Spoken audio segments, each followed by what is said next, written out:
Hello, everybody, and welcome to the ButtonPress podcast. My name is Mark, and this is episode 1. Today, I'm here with my brother, Eric. Hello. We're going to give a little bit of a short introduction, a little bit of small talk before we hop into the main topic of the show today, which is going to be us listing off our top 5 favorite video game franchises. Our favorite video game franchises, not ones that we think are the absolute best, but ones that we hold close in our hearts. Yes, it's a very clear distinction because there are some on here on my list that I would almost argue are not good franchises, but they're my favorite. So Yeah, I'm the same way. Looking at my list right now. yeah, So, before we hop into the list, how you doing? I'm good. I'm very excited to be here. I'm very excited to be talking about video games, especially with you. Like we do this every day, but it's cool to do it now with maybe some other people behind the camera, which is great.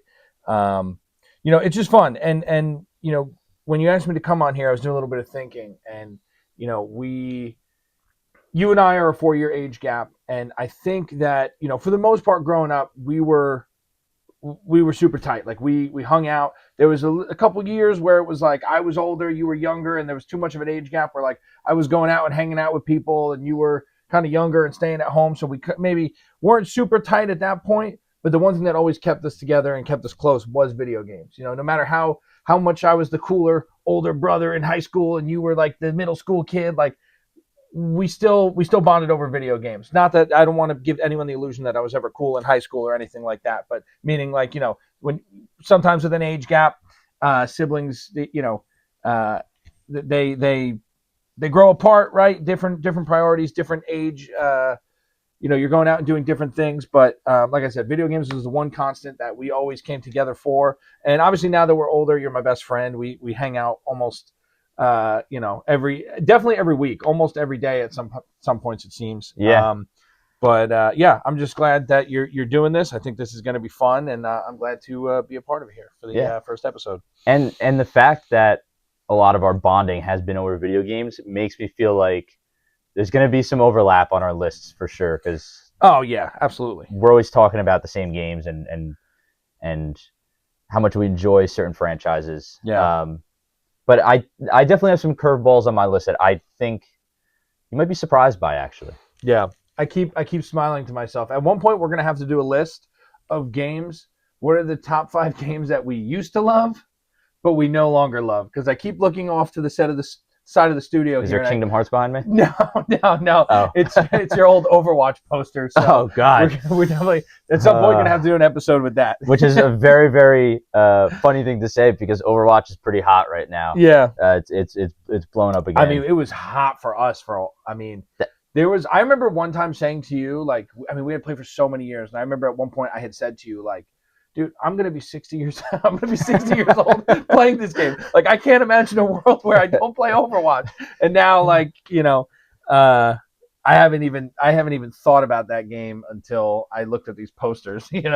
Yeah, and not to bash the game too hard because I do have a lot of love for it. Yeah, of course. But I'm glad that we found love for other games when we decided to stop playing, because it kind of led us to discover more things. I jumped into some more franchises that I never thought that I'd be playing. Yeah. And it caused us to do a little more couch co-op, sit next to each other. Exactly. Yeah, it's funny enough when we were playing Overwatch. I mean, Overwatch was probably the one game that in my entire life I played that consistently for the longest amount of time. Meaning like day after day, week after week, that's what I was playing, right? I go through stints of other things where I play a lot of Call of Duty here or a lot of something else there. Overwatch was like a real big window of time where it was like I constantly played that. And it kind of got to a point where like I feel like I was like, I think I would tell you, like, I'm like, dude, I got to do something else. Like, I just feel like I'm sitting here playing this so much. And even, going from playing a multiplayer game, and then all of a sudden we started playing some games sitting on the couch with controllers like you did back in the day. It was like, wow, we're still sitting here enjoying video games, but it's a totally different feeling. It felt more involved, and I just felt less like I was just, kind of mindlessly in front of a PC, and felt something more interactive. There was more interface between me and the console and you and the controller. Like it just all felt more I don't know, hands on and more involved. Yeah, So and a big part of that too, I think, is we're playing games we can beat now. For a while, we played Overwatch and other online multiplayer games, these live service games, which there's nothing wrong with them, and a lot of them I do love. But now we're playing games that we can beat. We're playing something, we're finishing it, and we're moving on to the next. And there's a sense of accomplishment and a goal that we're actually going towards instead of just let's clock in some more hours. yeah, You know. yeah. All right. Well, with that said, I think we should probably hop into our lists. Yes, You said that you brought 2 honorable mentions into your top 5. I did. I brought one, but I do have a second one in mind that I'll bring up as well. We're gonna riff back and forth, and You do one, I do one. yeah, I do yeah, one. yeah, and we'll see where we go. Do you want to start, or would you like me to start? I'll have you start. We're gonna do honorable mentions first? Yeah, we'll do honorable Okay. mentions I've first. seen lists where people they do their top 5 and they're like, "Here's some honorable mentions." It's like, why are you going to tell me your entire list and then be like, "This is what I left off"? Yeah, people do it like in between 2 and 1. I find that so weird. Yeah, I think Like- just at the very beginning, do those and then what are we gonna do? 5, 4, 3, 2, 1, or Yeah. 1, 2, 3, 4, 5? Okay. But yeah, Yeah, and that one being our absolute favorite, of course. But I will start off. This is the honorable mention that I didn't write down. Okay. And honestly, it's a bit of a guilty pleasure series. It's not in its heyday anymore. In a big indie franchise, horror indie. And I feel like I laugh at myself a little bit for still liking this stuff. But like I said, guilty pleasure. I go back to it every time something releases. And it's just fun indie horror slop nowadays that I just can't get away from. Is this also cinematic slop nowadays? Yes. Okay. Yeah. Okay. Yes. Movies with movies. And of course, I'm talking about FNAF, Five Nights at Freddy's.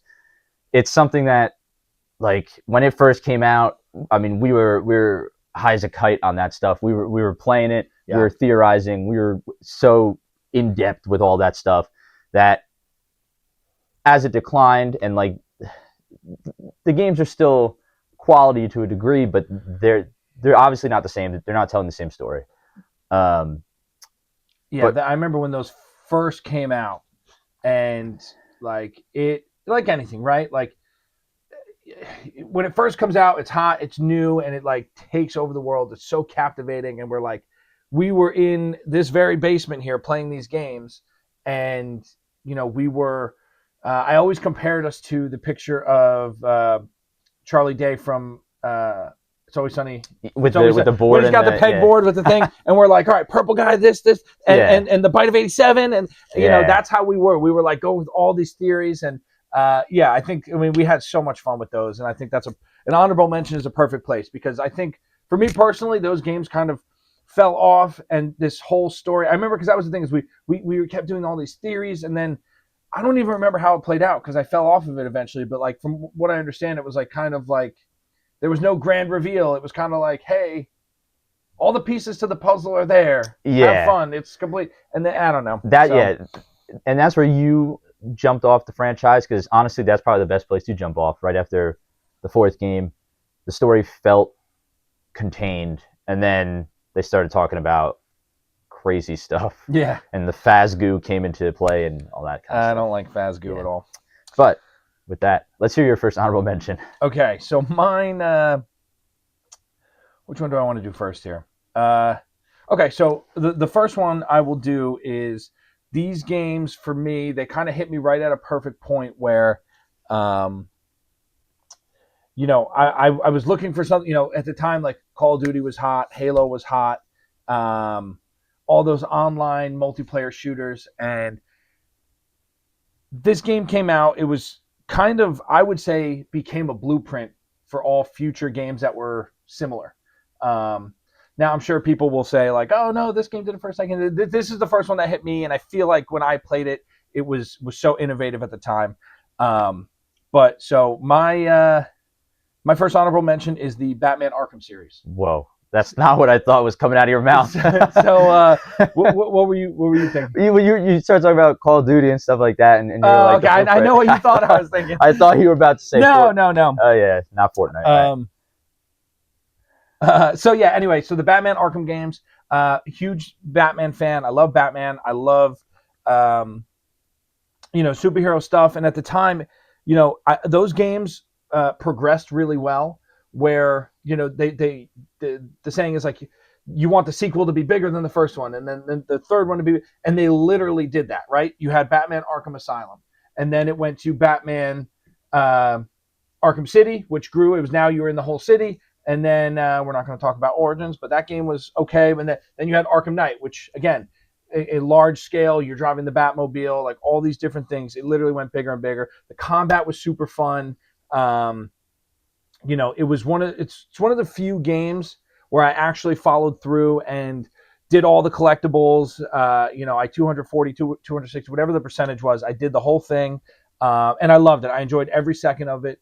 I would play sometimes for hours, and maybe 30 minutes I would be doing meaningful story progression, and then the rest I would just be gliding around the city, beating up some thugs, and then I'd spend 2 hours finding Riddler trophies, like all these different things that for some reason that game just hit. I love it. I love that series. Kind of how I ranked my favorite franchises was, if they were to make another one today, a new game in these series, would I say I need to go out and buy that regardless of, you know what I mean? Like, Yeah. if they made a new Okay. Batman Arkham game, which you could argue the new Lego game is going to be like that, but exactly my point. I saw that Batman Arkham Lego game. I don't even know anything about it other than the trailer. I've always liked the Lego games, never been like a huge Lego game collector, but I saw that and I have to buy it. I have to go out and buy it. It does look really awesome. Yeah, so like it looks so sick. That's kind of where I went with that. So I mean, this could have easily made it onto the list, but it's just so hard to.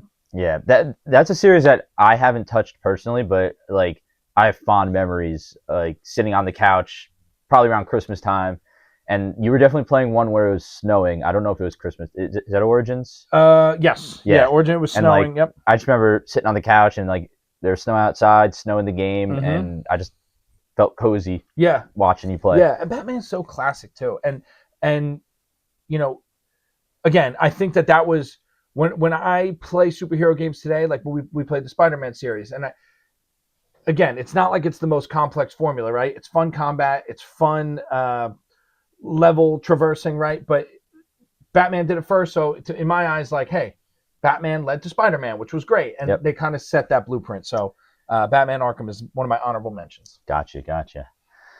This one almost made it onto my list, but I haven't had enough time with the series up until this point that I felt like it warranted a spot in the top 5. Something that I started playing recently, at the beginning of this year, maybe last week of 2025, and that is Metroid. I've thoroughly enjoyed every game that I played. I'm up to Metroid Prime at the moment. I was gonna say you maybe played enough to put it on your list. I got through like I did NES Metroid, I did Zero Mission, Super Metroid. I've everything up to Prime. I'm going in release order besides Zero Mission, but I've just thoroughly enjoyed it. It's something that's a series that I didn't think I'd ever get into, but the second I started sinking my teeth into it, it just hooked me. Yeah, I love it. I love the formula. Again, another game that built blueprints for many games in the future. absolutely. It built that Metroidvania, or half of that Metroidvania category. So that's pretty much all I have to say on Metroid. Yeah, I That's mean, I gonna can't hit my speak on it honorable much mention. because I've never played them. Yeah, But I will say you fell for those games and you fell hard. I know that. So, yep. My next honorable mention, it's a game that it's another game that I could sink hours into, and while there's like story behind it, I don't so much care for the story as much as I just love the actual gameplay. It's a game that I could put on for hours. I can actually play the same level over and over and over again, trying to complete it in different ways, trying to do trying to get higher scores, trying to do it. Maybe I'll go more stealth. Maybe I'll go more hands on. Like, and I could play the same thing over and over again, and that replayability is just amazing. And again, it's a comfort game. It's something that sometimes, like, if my wife goes out with her friends and I'm home alone, like, just getting nice and cozy, like sitting on the couch in my robe, slippers on, warm cup of coffee, and like the fireplace is on, like it's just, again, it's that comfort thing where I could play for hours and just enjoy it. But that's the Hitman series. I knew exactly what you were talking about the second you said it. You could replay the levels over and over. Yeah, because I do this. Yeah, you always tell me, like, I feel like when you bring that up, you're like, oh, I've been doing this mission nonstop, just trying to find new ways to get the job done. Yeah, and that's so awesome. And again, it's one of those things where, throughout my life, I've played a lot of them, but to me, and again, the stories are good. At this point, like, I play a lot of Hitman 3. I couldn't sit here and run you through the whole story of Hitman 3 because it's been so long since I actually played it, the mission sequentially and all that stuff with the cutscenes. But, I remember like liking it, but really for me, it's like, that's a game I can almost skip every cutscene and just say, like, okay, I'm gonna go do this mission, this task, whatever it is, and that's it. It's encapsulated in this little world. You go in, you do exactly what you got to do, right? However you want to do it, whatever fashion you want to go, and then you get out. It has a beginning, it has an end. It's not something that you can replay for hours and hours, but if you want to sit down and play for maybe an hour, give a certain mission one try, and whether you fail or you complete it, you go, nice, turn it off, and you could come back a day later, a week later, 2 hours later. It's always going to be there. Yep. So that's why I love those games. Love it. So I think we're finally time to break into the top 5. It's going to be very interesting. I can't believe we just spent that much time on honorable. I know, this is going to be such a long episode. Yeah, we're going to have to figure this out. Yeah, this is how we get. Welcome to the first couple. I don't have an insane amount to say, so it's going to be a trimmed version. Mm-hmm. But my number 5 is, I think, the epitome of open world RPGs: questing, world building, role playing, and building up the character that you are. I'm talking about The Witcher. I played 1, 2, and 3. Mm-hmm. Thoroughly enjoyed all 3 of them for different reasons. I know a lot of people start with 3, but I started at 1 to kind of humble myself a little bit and play through that clunky, outdated game. 2, I thoroughly enjoyed. I honestly think 2 has some the highs of 2 are on the same level as the highs of 3. Mm-hmm. The story is really good. The combat is a little clunky, but they eventually kind of worked that out in the 3rd Witcher, which tells an awesome story. I love Geralt. I can't wait for the 4th one. When you were saying these are series that if they release something, you'd go out and buy it day one. That's how I am. Once The Witcher 4 comes out, I'm running to the store, I'm buying it. But everything from the music, the atmosphere, the characters, it's just like the perfect open world RPG for me. Yeah, I don't have a lot of experience with The Witcher myself. I've dabbled here and there.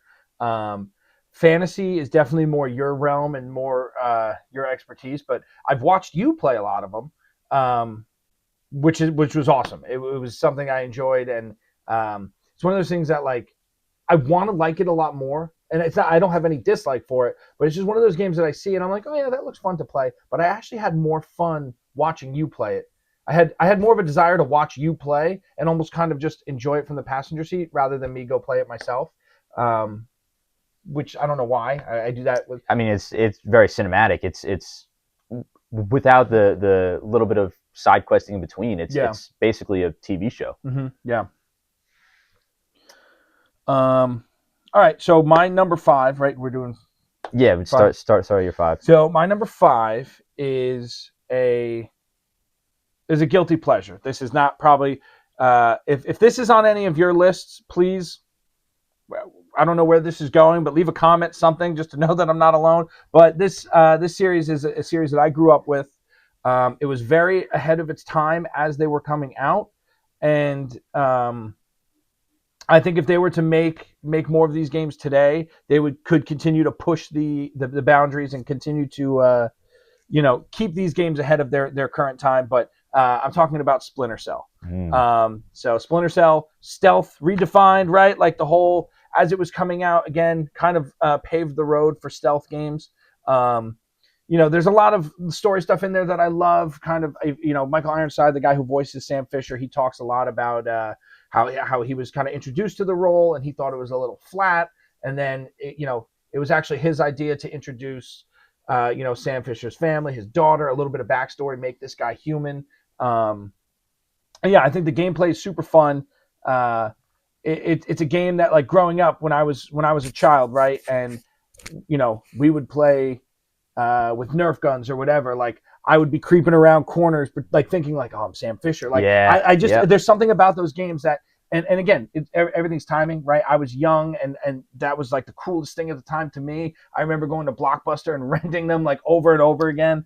Yeah, they're just great. I love them. Even the newer ones, I think are amazing. There's a lot of like people out there who know more about Splinter Cell than I do, and they're like, certain games get hated on. I know Conviction gets hated on. I think Conviction is super fun. I think it's different. That might be the only one that I've actually played, Conviction. Yeah, I think I've done the co-op, which is not even the main. That might be Blacklist you're talking about. Maybe. Conviction is the it one. was Conviction with the yes, yep. with the Kestrel. Yeah, and I did the co-op. That's it. I didn't even do that, but that was, oh my god, like that was so much fun. Conviction was so fun. It was different, and a lot of people hated it for that reason. But I think it's nice to kind of expand, and everyone said, listen, we have older Splinter Cell games that kind of fit the mold and do what they do best, and then this one was a little different. I enjoyed it. Hopefully they make more, but you can always go back and play the old ones. They're great. I love them, and I hope they continue to make them. We just got a show on Netflix recently, which I enjoyed very much. I actually heard that got picked up for a season 2, which is fun news. And I hope it snowballs into a new game. Although I'm not hopeful. I've heard recently that certain things have been canceled or scrapped or whatever. I think there were rumors floating around that a new game got canceled or canned, but I mean, it could be revived at any point. Like I said, the old ones are always there. So, and before we move on, I honestly think that the sound of the night vision goggles turning on might be in like my top 10 favorite video game sounds. Such a good soundbite. I have. You've probably seen them. I don't know if you remember that I have them. I'll wear them in an episode one day. I have, like, it came with the special edition, the little night vision goggles. Yep. And you pull them down, you turn on the button, and it lights up green. Do they work? Yeah, it makes the noise and everything. Yeah. But they actually do night vision. No, God, no. They are. I was gonna say we should do an episode completely in the dark. Oh no, I have the Call of Duty ones. Those work. But no, they are costume store quality, like, at best. Awesome. But they're super fun. Great. Well, on to number 4. My number 4, to me, it's, I think, my favorite fantasy world that I've ever played in. It's a very, very long running franchise, although there's only 4 total games in the franchise. I'm talking about the Warcraft franchise. It's something I started with World of Warcraft. I've been playing for almost 10 years now. It's been that long? I've been playing for about 10 years now. That's crazy. Whenever you talk about WoW, I always feel like you just got into started. it. Yeah, because it wasn't like you played it your whole life. No, it was somewhat recent, or it feels recent, but I guess not. With how old I was, like, I got into it like towards the end of my high school years, and then kept playing. And like, when I came into the game, everybody was complaining about how this expansion was terrible. But I was walking in, I was like, oh my god, this is so cool! Like, this is awesome. Yeah. And to this day, Battle for Azeroth is one of my favorite expansions to go back to. Mm-hmm.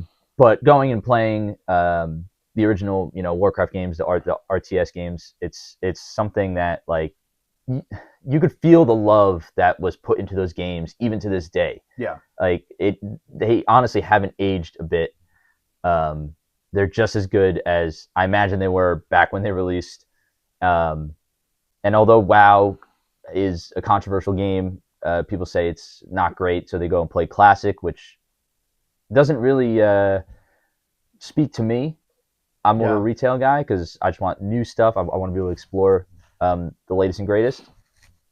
But yeah, I mean, and again, a game that you're far more versed in than I am, but the cultural impact of that game. Oh Like yeah. every, it's everywhere. Like the way that like one of your parents will come down and be like, "Oh, what are you playing there? Pokemon cards?" And Oh God. it's like Yeah, I feel yeah, like yeah. they know World of War. Oh, you're playing Warcraft World or something, right? Ah, Like people just know it, and yep. like you'll see it in like South Park, The Simpsons. Like it's just mentioned across all of like pop culture, and it just has such a big. Like I feel like it is the RPGest of RPGs. Like it's the staple Yeah, in I a mean way. it's an MMO that has outlasted many, and it still has like a huge following. Millions of people still play, and no matter how many people say the phrase that WoW is dying, the only thing that can kill WoW is WoW itself. If you know what I mean. Yeah. Anyway, let's hear your number 4. So my number 4 is a game that um, I hold very near and dear to my heart. I know you do as well. Um, it is something that, again, if they were to make another one, where the story ended off in the most recent one, you could end it there, right off into the sunset, perfect. If they make another one, bring it on. I know I exactly what it want is. more. Just give it to me. I love it. It's fun. It's cinematic, um, and it's Uncharted. Yep. So we came across those games like almost accidentally. I guess not because they were newer at the time, but like when we first got our 3. PS3, Yeah. it came with Uncharted 2, or did you just No, pick that I up? just picked it up. When I got the PS3, because you always had the 360, and I was Yes. like, oh, come on, like I want my own console to play. Like we can't both play games at the same time now. So I ended up getting a PS3, and I think I picked it up as like a used copy at like GameStop or something. Yeah. Like, oh, this looks cool. This guy's hanging out of a train. Yeah. And then boom, it just hooked. Yeah, and in that phase of my life, I was like Call of Duty every night or Halo or whatever big multiplayer game I was playing with my friends at the time. Like it was like my early teenage years, and like and anything besides that, like that came out, like I didn't really give too much thought to. And then I saw you playing this game, and I was like, "What is this?" And we got hooked instantly. The Yeah. action, the shooting, like that's right up my alley. If you haven't picked up on it already, like the action games, the shooter games, like and first person shooters are great, but I'm talking about like things like Uncharted and I don't want to say anything else and give too much of my list away, but like games like that. Anything that like if I was going to describe my games, the games that I like in movies, it would be like Mission Impossible, Baby Driver, like just that kind of stuff, like shooter games that are not necessarily first person military high skill multiplayer games. But yeah, we started with Uncharted 2. Then 3 came out. We got hooked on that. I think actually, like after you had 2, like for Christmas one year, your birthday or something, I picked you up a copy of the first one, and we actually went back and played. Like we didn't even play the first one until way back, and then yeah, I just love it. The parkour aspect, the climbing, you're playing a movie. Mm-hmm. You're playing a movie, and funny enough, like um, Nolan North said in an interview when he was talking about it, they asked him about being Nathan Drake and blah blah blah, and he said he was like, well, that's the thing is like. I voice Nathan Drake, naked Drake, Naked Drake. I voice that. Is that a skin online? Yeah, oh god, Naked Drake. Yeah, I voice Nathan Drake, but you're Nathan Drake, right? You're playing. That's you. It's not Nathan Drake on the screen. It's you. You feel it. And I get that. Like you play that game and you feel invested, and it's like it's one of the differences of like you play a game and you're invested. You are there. You're in it. That's you. But if you're watching it, it's a separate experience, and that's what I loved about Uncharted. It just felt it made you feel. Mm-hmm. It made me feel, and that's what I loved about it the most. Absolutely. So on to number 3. This one, I think it might seem like a very basic pick to have on a list, but it's something that you and I both just nerd out about all the time. Okay. It's like we're always talking about it, the little nuances of this series. And I mean, it's a series that is hard to avoid, and that's just simply Super Mario. At number 3. Um, I love everything from the 2D games to the 3D games. I love the old SNES, NES era, all the way up to Switch. Okay, we're going to just. Is your number 3 also Super Mario? So I put specifically. I didn't know how condensed we had to be or how big. Like, Yeah. I put 3D Mario, meaning like I put like, for me, like 64, Sunshine, Galaxy, Odyssey, like those. Like, I kind of did those because I felt cheap saying like I love Super Mario. Is games. that your number 3? Literally my number 3. Okay, cool. Then we can just kind of combine it.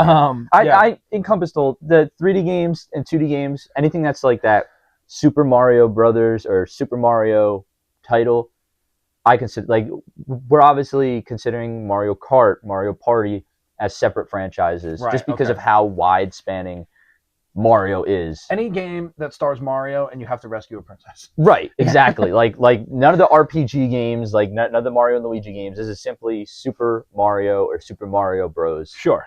In that, yeah, and it's something that we just nerd out over it. We'll walk past something in a level and we'll stop and we'll be like, dude, like, I love how they put that little toad in that side of the building, like next to that awning there. Yeah. And like, I mean, we probably look like complete fools, but it's just, it's cool. And the thing is, it's timeless, right? Like, it's something that's been around since before us, right? Like, we came when I first came around, right, in life, I guess when I was born. Mario 64 was like the holy cow, here it is, right? Mm-hmm. And I would get lost in that game, and like, it was at that age where you're too young to really comprehend. Like, I don't even know if I could read. Like, they would give me hints and I didn't even know if I could read them. I just loved running around in that game, and that grew. And then again, being in whatever it was, first or second grade when the GameCube came out, and seeing Mario Sunshine, like, it was the coolest. I was like, this is awesome. And again, going back to like the Uncharted thing, I love the games where you're climbing, you're jumping, you're like these grand level traversing adventures are just like so cool to me. So that's what I love most about them. This is a heavy question, but what's your favorite? Your favorite Mario, the Super Mario Bros. Franchise? So I will accept your loaded question, and I will respond with, gosh, man, it's so hard because like Super Mario Sunshine was, for me, when that came out, that was like a year-long like Super Bowl, right? Like, it was like, holy cow, this game is coming. This game is coming. You go to Kmart with your mom and you're like, hey, I'm going to go check out the video games. And you're sitting there with like the screen and the thing, and you're just, the screen's like all the way up there. So you're playing like this, the controller's stuck. And, it's just like that for me. Probably a lot of nostalgia based in there, but like, it was something different. Like, this weird water spraying device is like who came up with that? I don't know who did, but bravo to them. Like, it was something different. It was something cool. So that'll be my favorite. And you could probably chalk like 60% of that decision up to nostalgia. Yeah, yes. I mean, I think Sunshine's at the top of my list too. Yeah. But like Wonder, I was gonna say Wonder was so good, man. And it's funny because like, I know people who didn't enjoy Wonder as much as we did, but the fact that we were co-oping it, and like, it was just perfect. It was yeah, and a perfect evolution of 2D Mario. Like, I think they're going in completely the right direction. Yeah, I have faith in whatever they release next. Yeah. Now, how do we do this? Do I jump to my number 2? Yeah. Why don't you do your number 2? We'll go back. We'll go back to order. All right. This is the one that I think you know is on my list. It's a game series that we played together. We honestly haven't played through every single one yet. We'll get there. But we played through the ones that people consider are the best. I love the atmosphere of it.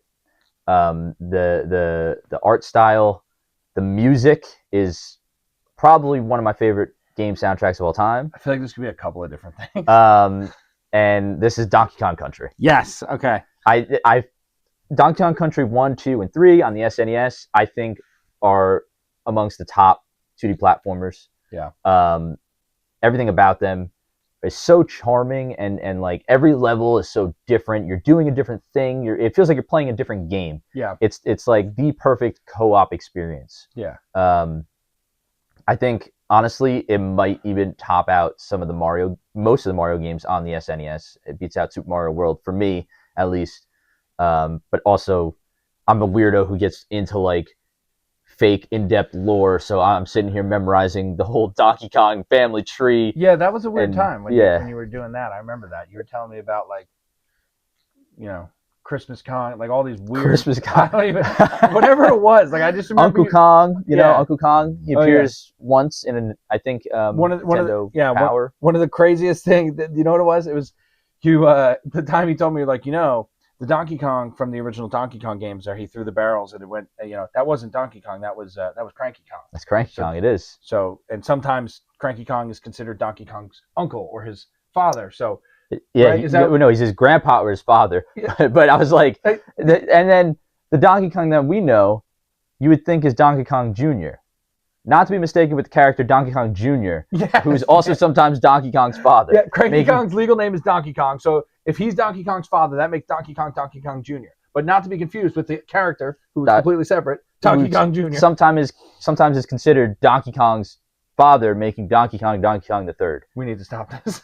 But according to the there was a time where he was saying stuff like that to me, and I was like, "Nice, man." Like that's like according to the Mario movie, at the moment, because the lore seems to change, Donkey Kong is Cranky Kong's son. So Donkey Kong Jr. no longer exists, or maybe is Donkey Kong. We'll never know. I mean, I'm sure there's some lost Donkey Kong scrolls somewhere that could get to the bottom of this. You just have to dig deeper into the weird lore. Yeah. Hey, maybe it's in the animated show that you're watching right now. I'm almost done with that. Season 2 is terrible. Yeah, I recommend watching all of it though. I'm done with it. You're done with it? Yeah, I've never watched an episode, but I tell you, I'm done with it. Yeah. I feel that. Yeah, no, those are games I love. We played them together. Again, games that we didn't play at the time of their heyday or their release. I mean, were we even born? I think you were. What year did they come out? I think was the last one 98. So you were born. So I was born. But the first one might have been 90, 95. There you go. Anyway. Yeah, I love those games. The music, everything about them. Again, I consider it like a place we can go to as a 94. 94. 1994. So we are both younger than Donkey Kong Country. Yeah, again, those are games that just take me to a place that is just so cozy and fun, and it's not overcomplicated, but it's far from simple. And that's the best way I could put it. Mm-hmm. I love those games, the variety of all the levels, right? You like, especially in the third one that we just played. You have levels where you're, some stuff similar to the minecart level. You're in like toboggans, and then there was swimming levels, and then there was levels where you're swimming in the dark, and then there was levels where you're being shot at by presumably this weird like POV of what you're looking at. There's a little crosshair trying to shoot you. Like it was all just this weird stuff that I was like, dude, every level we play is so different, and that was fun. Yeah, absolutely. So let's hear your number 2. Okay, my number 2 is a game that we've also played a lot of together. It is something we haven't played all of them. I would almost argue that most people haven't played all of them. A lot of people have probably dabbled in most of them. Well, I'll tell you, I would argue that there's a larger amount of people who play these games. There's probably a very small percentage of people that have completed all the stories. Wow, I'm trying to think of what it could possibly be. So this is also a game that I find very interesting because I thought about it today.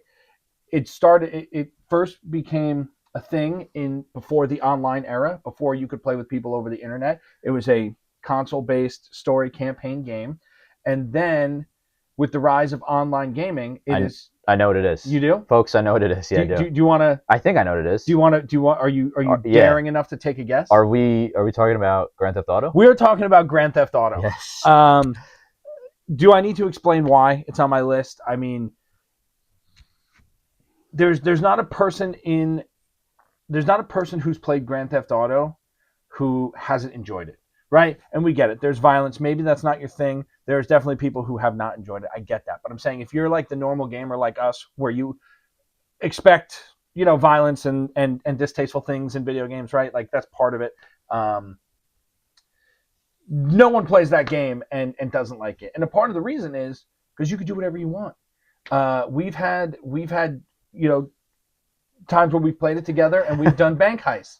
We've played it where we've gotten into a bus and we drove around an entire server saying like, "Yo, jump on the bus." We dubbed it the beef bus, and we were driving around saying, "Hey guys, the beef bus is here. Like, anyone need a ride?" And we had like 20 people in this one server, and they were all on this bus. And for whatever reason, we drove. It was like an hour long. We just drove around. It was so much just fun. picking people up, and then all of a sudden people would be like, "Hey, I actually need to go over here. Can you bring?" And we turned the bus, and it was us and maybe like 4 or 5 of our friends. Yeah. But it was the weirdest experience, but it was so fun. It was awesome. And again, at any point in time, we could have thrown like a grenade on the bus and blown it up, as happens in GTA, or we could have, driven it to just on laps around the city, which is kind of what we did. Like, you can just do whatever. We were like cheering every time like a random person got on and stuff. Like we were so about it. People would, like, in the chat, people were writing like, "Hey, come pick me up."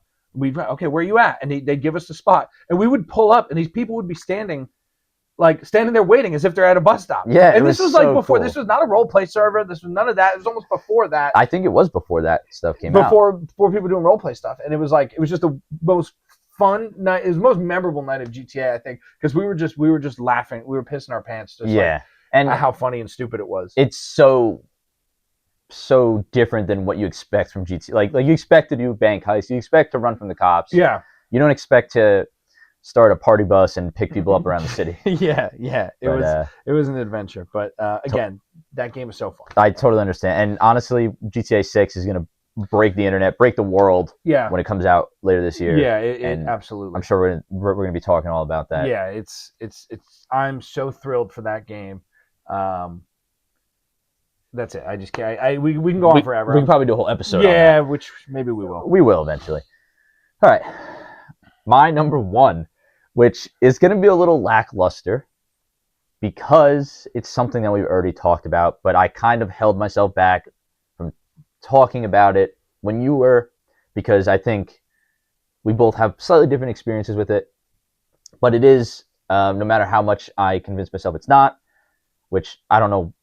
I don't want to convince myself, but like it feels like it shouldn't be my favorite because it's not like my typical taste in games. Mm-hmm. But I'm talking about Uncharted. Uncharted is, no matter what game comes out, it's still my favorite. I think those are the games, especially Uncharted 2 is the game that I've replayed the most. I used to, when you were at, online on your Xbox playing Call of Duty, Halo, none of my friends had PS3. Everybody had Xbox 360 back then. Mm-hmm. So I had a PS3. I didn't really game with anybody online. So I would just replay Uncharted 2 missions over and over and over. The train mission where you're fighting across the train, that mission I probably played over 100 times. Yeah. I would do online, like the survival with like random people. Dude, we actually we played that together for a little bit. We did. It was fun. It was fun. Off the top of my dome right now, Uncharted 2 is one of the only games that I can confidently say is a 10 out of 10 on my scale. Every other game in that franchise, 3 and 4 are somewhere between a 9 and a 10, I think. 1 drops a little bit, but like overall, an incredible series. They don't miss the characters, the action, everything is just so exciting about it. And if they released a 5th one today, I would be first in line to grab it. Yeah. Go ahead. I was just saying, and again, the thing about those games is that they're based in reality, and there's a staunch realism to them, but you can suspend your disbelief, right? Like or you can suspend your perception of reality, right? Like falling out of a plane and fighting with people and jumping to a piece of equipment that has dropped, and now you're parachuting from that. Like, again, so ridiculous and so unlikely in the grand scheme of the real world. And this game is based in reality, but who cares? Who cares? It's a video game. Like, it's just I love it. And I'm gonna play some of it. We got to replay it. But one of the things you were talking about is we played Uncharted 2 first, and then you went and got Uncharted 1 for me on a whim. Mm-hmm. And something that's really special, this is the copy that you got me from back in the day. You actually got it at Blockbuster as it was closing down in a town near us, and they were just selling off their games. And the case here actually still has the Blockbuster Wow, look at tag that. on it. What do we got? Do we got a date? November 4th, 2012. I don't know if that's when it was bought or if that's when it was just stickered. Which is crazy because I feel like Blockbuster was gone by like 2007. Yeah, You know what I yeah. mean? Like, But I remember you just grabbed this. I don't think Uncharted 3 was out yet. Maybe it was. yeah, I don't remember, but But I remember being like, dude. Normally, because when you get a game and you really enjoy it, you're waiting for the next one. But I was like, dude, we can go back to the well here. There's untapped adventures to be played, yeah, and yeah, again, the first one is not my favorite by any means in the series, but still enjoyable. And again, you can't have 2, 3, and 4 without one. that's absolutely true. All right, you ready to cap it off with your number one? I'm Yeah. excited for this. Do you think you know what it is? I got to think of like everything that you've already said. I'll give you a hint. It's right on brand for like some of the stuff I've said. Like I did not stray from the formula. The way that Uncharted you've already said Splinter Cell. You already said Hitman. You already said that. I mean, maybe when you start explaining it, I'll get there. But I'm having a hard time thinking exactly what it could be. No, never mind. I know what it is. Yeah. So never mind. I thought about it for a second. Yeah, I was going to tell you to check the time on your watch. Yeah. Yeah. That'd be a good hint. Yeah. So without further ado, my number one.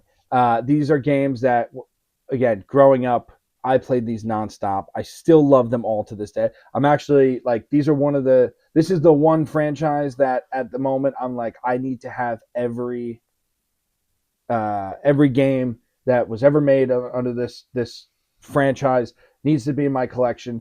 Every Game Boy version, Game Boy Advance, every weird console version that they have, handhelds, I want them all. I want them all. I love them. They're a movie-based game, and that's none other than the 007 series. Again, I know the new one's coming out this year. I'm so stoked for it. It's something I've been waiting for a while. I remember back when you were watching wherever the heck they announced it, and you were like, you texted me, bro. I think it was a Nintendo Direct. Weirdly enough, that seems so unlikely, but maybe. I think it was a Nintendo Direct. I'm not even kidding. I know you never miss a Nintendo Direct, so it's quite possible. But I remember losing my mind, and then again. I'm a very, very big fan of the books, the movies. I am a James Bond, mega fan. Shout out the Bond Experience, all those Bond guys on YouTube, right? Like I love all that stuff. James Bond is such a, is just woven into the fabric of my life and my being, and I love it. I love everything about it. The games,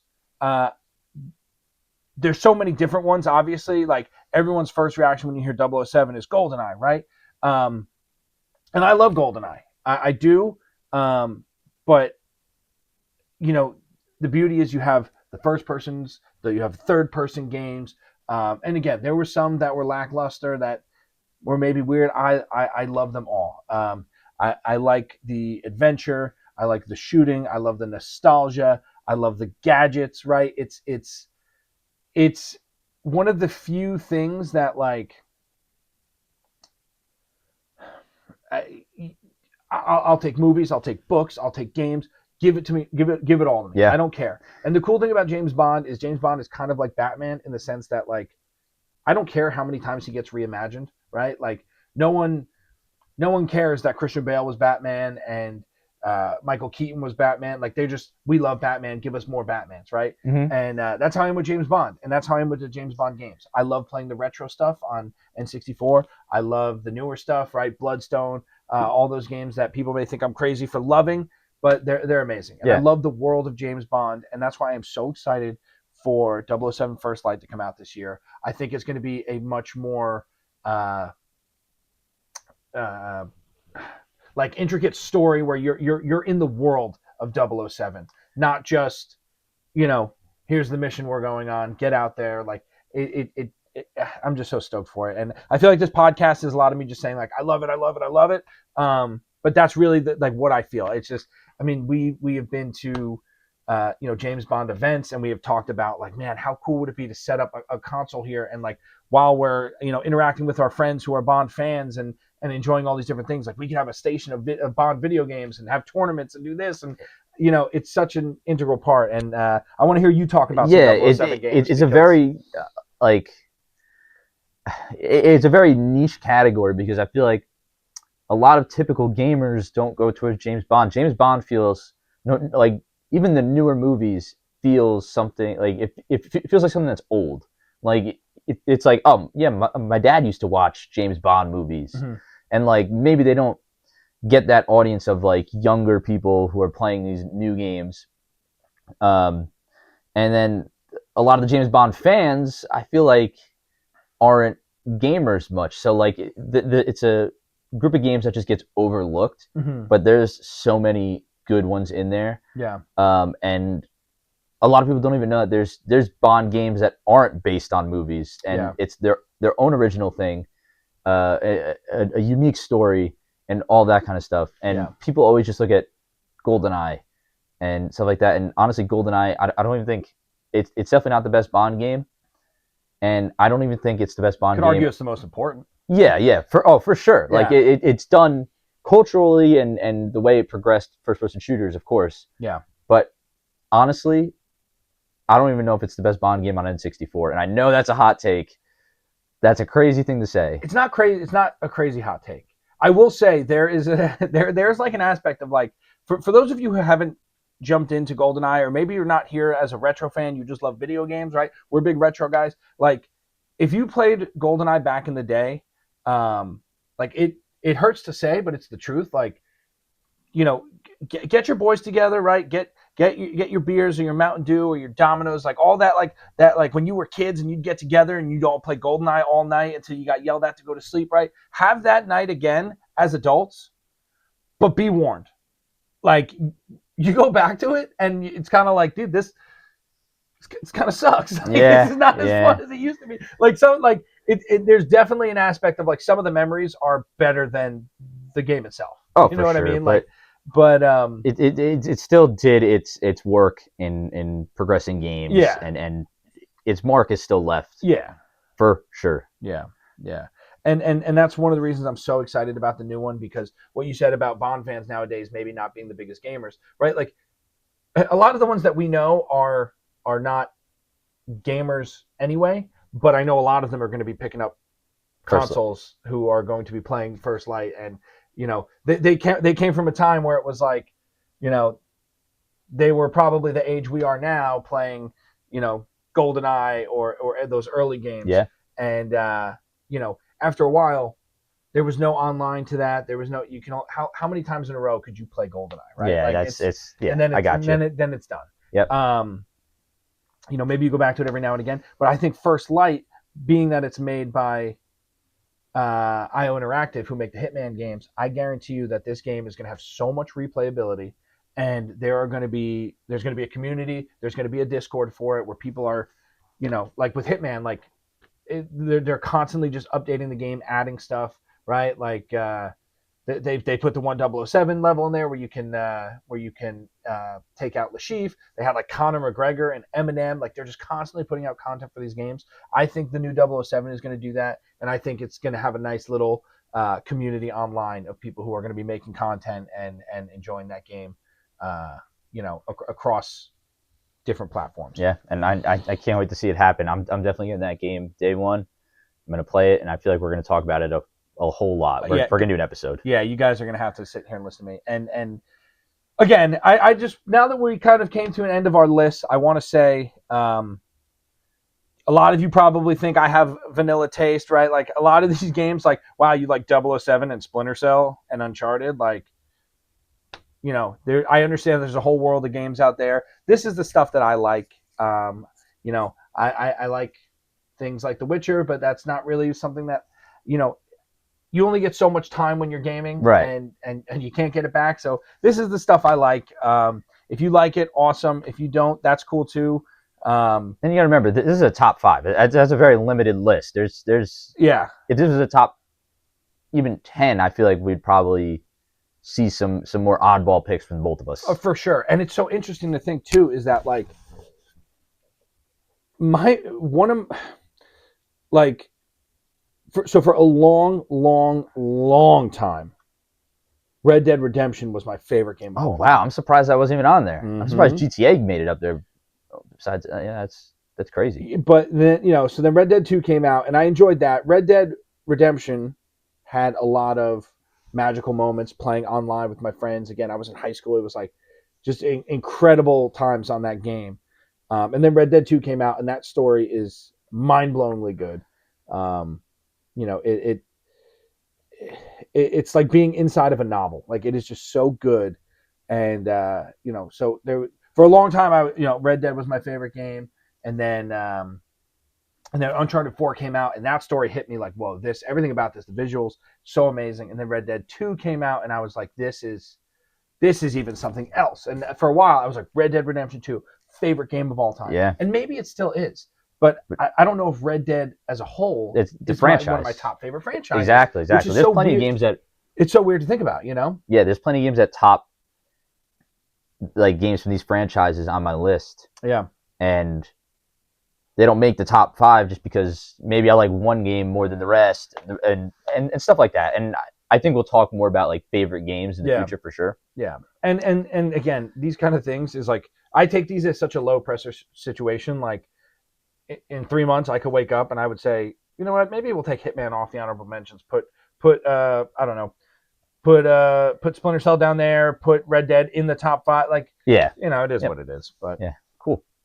Well, I'm really glad we got to do this. I feel like this is a conversation that we haven't had before outright, like just making a finalized list. Definitely not this formatted. I feel like driving in the car when we're just trying to pass the time, we'll talk about stuff like this. But this definitely felt the most prepared I was for this conversation. Oh yeah. So it's definitely interesting. Well, yeah. With that said, I think that concludes episode 1 of the Button Press podcast. Wow, look at that. We did it. 001. 001. I thank you guys so much for tuning in and watching. You can find more content from us on our TikTok, Instagram, YouTube, and of course here, wherever you're listening, either Spotify or Apple Podcasts. We'll have more episodes out real soon. But thank you so much for coming in and joining. You're going to see a whole lot of him. So yeah, thank you. I mean, thank you for having me. And full disclosure, this is Mark's show. He came up with it. He is doing all the work behind this. And he reached out to me and said, "Hey, would you like to be a guest? Come." We talk so much about video games anyway. And he's doing me the honor of letting me be a part of this. I consider myself a guest. He keeps saying, "Check out our stuff, our show." But this guy does all the work. He in a text message, he literally said, he goes, "I'm going to handle everything. I just want you to show up and talk." And which is great because it makes less work for me. And I do want to stress this is his show. You may be seeing a lot of me. Hopefully I actually enjoyed this thoroughly. But all credit to you, man. I think this is going to be a lot of fun, and I think you're going to do great things with it. So thanks, man. So I think that is everything we have for today. Once again, thank you all for tuning in, and don't forget to check back for more episodes later on. This has been the Button Press Podcast. See you next time.